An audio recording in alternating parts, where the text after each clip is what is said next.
ബില്ലുകളിൽ തീരുമാനമെടുക്കാൻ സമയപരിധി നിശ്ചയിച്ചതിൽ രാഷ്ട്രപതി ഫയൽ ചെയ്ത റഫറൻസിനെതിരെ കേരളം റഫറൻസ് മടക്കണമെന്നാവശ്യപ്പെട്ട് സുപ്രീം കോടതിയിൽ അപേക്ഷ ഫയൽ ചെയ്തു. ആർ അച്യുതൻ വിവരങ്ങളുമായി ചേരുന്നുണ്ട് ഡൽഹിയിൽ നിന്ന്. അച്യുതൻ, വിവരങ്ങൾ. അച്യുതൻ,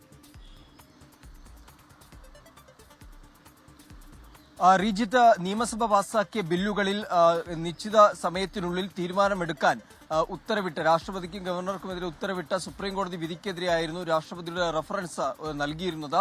ഇത് സുപ്രീം കോടതിയുടെ ഭരണഘടനാ ബെഞ്ചിന്റെ പരിഗണനയിൽ ഈ വിഷയം നിൽക്കുകയാണ്. ഇതിനിടയിലാണ് ഇപ്പോൾ കേരളം ഇതിനെതിരെ ഒരു അപേക്ഷ സുപ്രീം കോടതിയിൽ നൽകിയിരിക്കുന്നത്. ആ അപേക്ഷയിൽ പറയുന്ന കാര്യം എന്നുള്ളത് ഈ രാഷ്ട്രപതിയുടെ റഫറൻസ് അത് രാഷ്ട്രപതിക്ക് തന്നെ സുപ്രീം കോടതി മടക്കി അയക്കണം എന്നാണ് ആവശ്യപ്പെട്ടിരിക്കുന്നത്.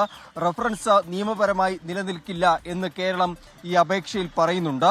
വസ്തുതകൾ മറച്ചുവെച്ചുകൊണ്ടാണ് രാഷ്ട്രപതി ഇത്തരമൊരു റഫറൻസ് നടത്തിയിരിക്കുന്നത് എന്നാണ് കേരളം ഈ അപേക്ഷയിലൂടെ ഉന്നയിക്കുന്ന ആരോപണം. നാളെ ഈ രാഷ്ട്രപതിയുടെ റഫറൻസ് പരിഗണിക്കാനിരിക്കെയാണ് കേരളം ഈ ഒരു അപേക്ഷ നൽകിയിരിക്കുന്നത്. റഫറൻസിൽ രാഷ്ട്രപതി പറയുന്നത് ഭരണഘടന അത്തരമൊരു നിർദ്ദേശം, അതായത് നിശ്ചിത സമയത്തിനുള്ളിൽ ബില്ലുകളിൽ തീരുമാനമെടുക്കുന്ന തരത്തിലൊരു നിർദ്ദേശം ഭരണഘടന മുന്നോട്ട് വയ്ക്കുന്നില്ല. അത് കോടതികൾക്ക് പ്രവചിക്കാനാകുമോ, നിർവചിക്കാനാകുമോ അത്തരം നിർദ്ദേശങ്ങൾ എന്നാണ് രാഷ്ട്രപതി റഫറൻസിലൂടെ ചോദിച്ചിരിക്കുന്നത്. എന്തായാലും ഭരണഘടനാ ബെഞ്ച് ഇക്കാര്യത്തിലൊരു തീരുമാനത്തിലേക്ക് എത്തുന്നതിന് മുൻപാണ് കേരളത്തിന്റെ ഒരു നിലപാട് സുപ്രീം കോടതിയിൽ അറിയിച്ചിരിക്കുന്നത്.